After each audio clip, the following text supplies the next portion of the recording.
Pessoal, a gente está em Tel Aviv, aqui é o que hoje é a central das famílias dos sequestrados, dos reféns que estão em Gaza. Aqui todo o prédio foi cedido por várias startups e hubs de tecnologia para que se concentrassem todos os esforços de comunicação para poder pressionar governos, pessoas, comunidades do mundo inteiro para que pressionem as partes envolvidas para que os reféns sejam soltos o mais rápido possível.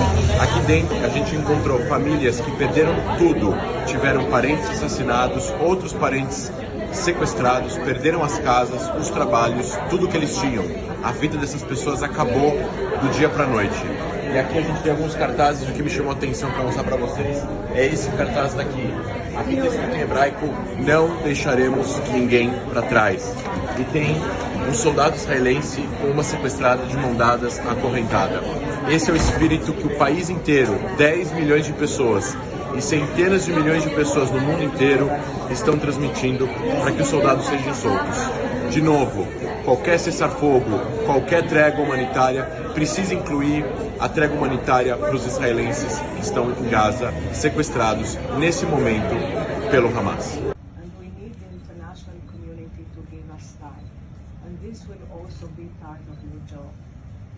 Wherever you go and you know how to advocate, this is really part of the thing. People have to understand that unless we get rid of the Hamas, we will have to start all over again in 2 years and 4 years and so on. And look, there's so many displaced people in this country. Think of the people who live there in the south. Think that for at least 2 or 3 years they will be homeless. So this is really one of the things that we need, not only to speak for the families, and this is the first priority. It is also to try to give us space and time to be able to finish the job. This is my second point. Now, more concretely, we have thought that one of the ways to be able to reach and to get people to understand more is for each community, the communities you come from, would adopt virtually one family. And that family, you would be in touch with that family, you would understand the plight of that family, you would understand what they're speaking about, and on behalf of that family, you would be able to advocate. So, Irit, whose idea this is, will tell you a little bit more about. And on that day, I think the hate, you could smell it in the air. I don't know how people, human beings, no matter what their religion is, can do such things as to try to invade their house, fight for hours with my grandfather on the shelter door handle. Finally, they just shot all over the door. 3 bullets came in, then he was injured. We found my grandmother's phone there, covered with blood all over, where she wrote and texted someone else from the kibbutz, which is also, by the way, kidnapped. That her husband, her beloved husband, they've been married for 53 years, is injured and she needs help. And no one answered. And then she writes again, please, I need help. Please, come help me. And then you can see the typing mistakes that she got from the pressure.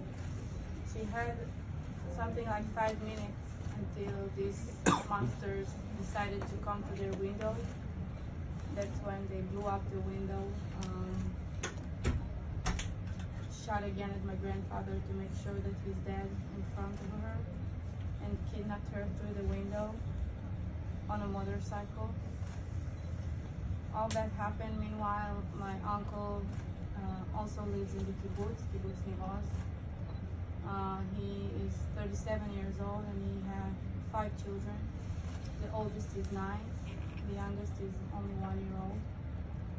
For hours, they were inside the shelter with no water, food, only choking by the smoke that got in from the Whole kibbutz was on fire on that day. So while we lost the connection with my grandparents, we tried to make sure that they are still with us and still answered.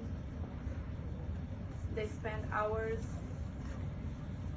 shutting children's mouth with their hands, peeing on blankets so the smoke won't come in. And there were terrorists inside their house and tried to invade their shelter.